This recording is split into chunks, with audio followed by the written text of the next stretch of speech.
خوف خدا. حضرت یوسف علیہ السلام جب جاتے ہیں زلیخا کے سامنے تو علامہ طباطبائی تفسیر المیزان میں کہتے ہیں کہ حضرت یوسف نے یہ نہیں کہا زلیخا سے کہ تمہارا شوہر کیا سوچے گا، لوگ کیا سوچیں گے، نہیں کہا پروردگار تیری پناہ چاہتا ہوں، خدا کی پناہ مانگتا ہوں. اچھا اپنے اوپر نہیں ہے، نبی ہے، صالحین میں سے، صدیقین میں سے، مگر یہ نہیں کہا کہ میں نہیں کہا تیری پناہ پروردگار تو بچانے والا ہے. کہا یوسف کو ہو جاؤ یوسف، 7 بند دروازے کھول دیے. جو خدا یوسف کے لیے 7 دروازے بند کھول سکتا ہے وہ ہمارے لیے بھی کھول سکتا ہے. خدا ہو زندگی میں. لڑکا جوان تنہائی میں اکیلا بیٹھا ہوا ہے، موبائل پہ لیپ ٹاپ پہ کچھ چیز آتی ہے کھلتی ہے، کوئی نہیں دیکھ رہا، خدا تو دیکھ رہا ہے، خدا تو دیکھ رہا ہے، خدا کا کیمرہ تو آن ہے، سیف ہو رہا ہے اس کی بارگاہ میں.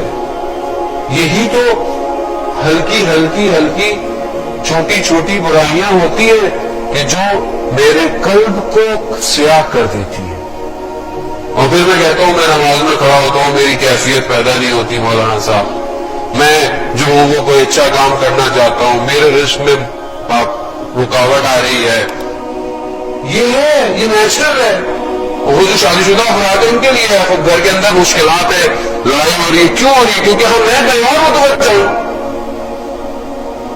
میں اس طرح اپنی زوجہ کی طرف نہیں، آیت اللہ نہ خود کی صفانی کہ آپ کی صلاح ان کے درجات میں اضافہ فرمائے.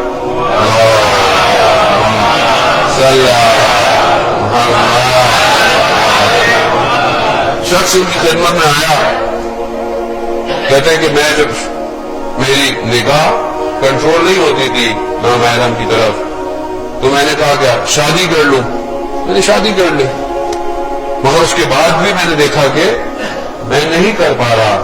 تو انہوں نے کیا کہا؟ انہوں نے کہا کہ اگر تم اپنی زوجہ پہ، وائف پہ اکتفا کر جاتے تو پھر کبھی بھی تمہاری نگاہ دوسری طرف نہیں ہوتی.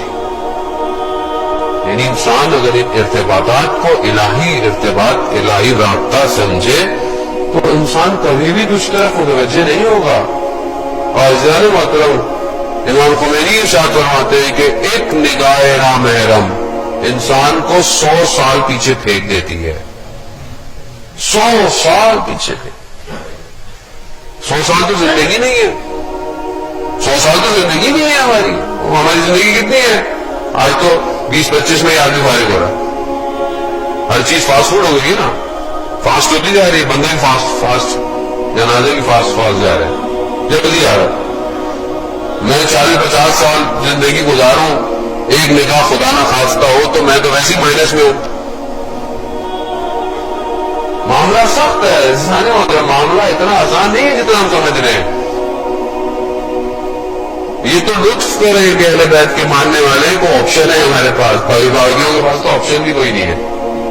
ایک آپشن ہے کہ چلے نکل جائیں گے، لیکن اس کا مطلب یہ نہیں ہے کہ اس آپشن کو لیں، صبح گناہ کریں، شام کو آئے مجلس میں نہیں محرم آئے گا تو پھر ہم میں اور ان میں کیا فرق ہو گیا کہ جو پورے 5 دن کماتے 2 دن اڑاتے پھر چرچ چلے جاتے، کنفیس کر لیتے ہیں، پھر دوبارہ شروع. توبہ کے اصل معنی شرمندگی کے ہیں. توبہ کے اصل معنی اپنے آپ کو خدا کی طرف پلٹانے کے معنی ہیں.